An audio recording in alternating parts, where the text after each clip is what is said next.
So real quickly, here's some Hawaii 4 seedlings that I actually found. They were hidden somewhere, but I found them. So I meant to plant those yesterday with my other Hawaii 4. And today, the first Kajari melon female bloom has opened. So I'm expecting to have a bunch of Kajaris. For a quick update, let's see.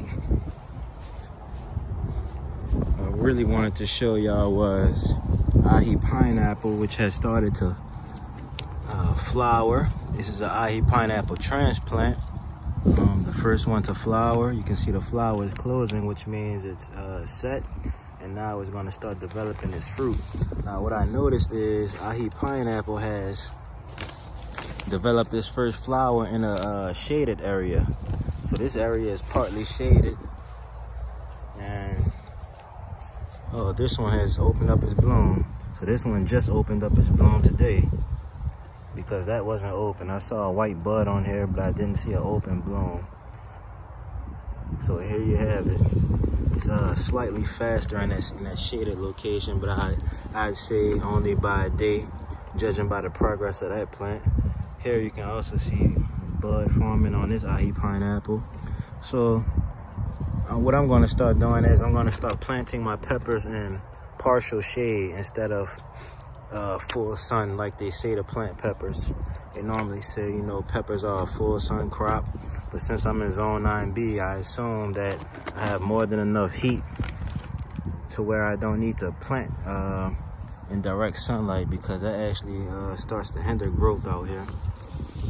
And also, if you look closely, I apologize about the poor lighting. The sun has set, but this is the Mampukuji carrot seedlings. So you can see these little green seedlings on top of the soil. So that's Mampukuji. It's hard to see right now, the rest of them, but that's the quick update I wanted to show y'all. You can see these ahi pineapple plants are looking mighty fine. So I'm expecting some excellent results from those.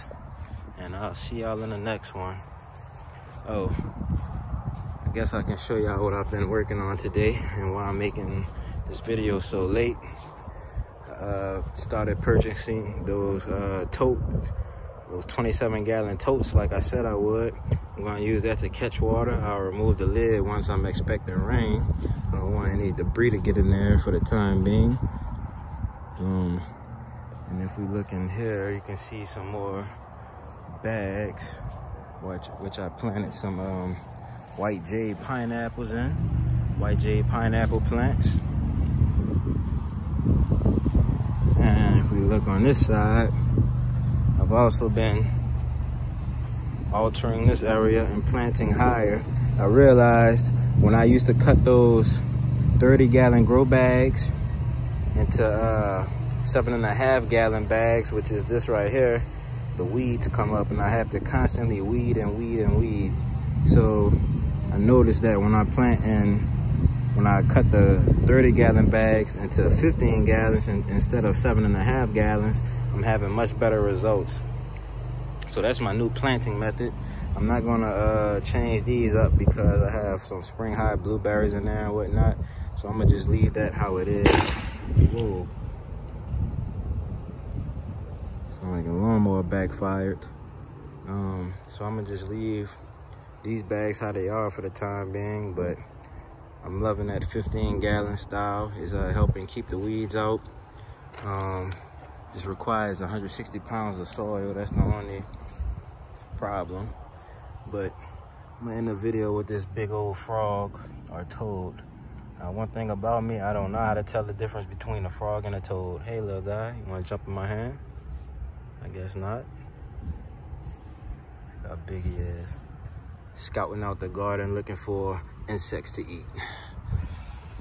So tomorrow I'm going to be planting some more orchard baby sweet corn, which will be the 3rd succession sowing for fall. Expecting a lot of this sweet corn. All right.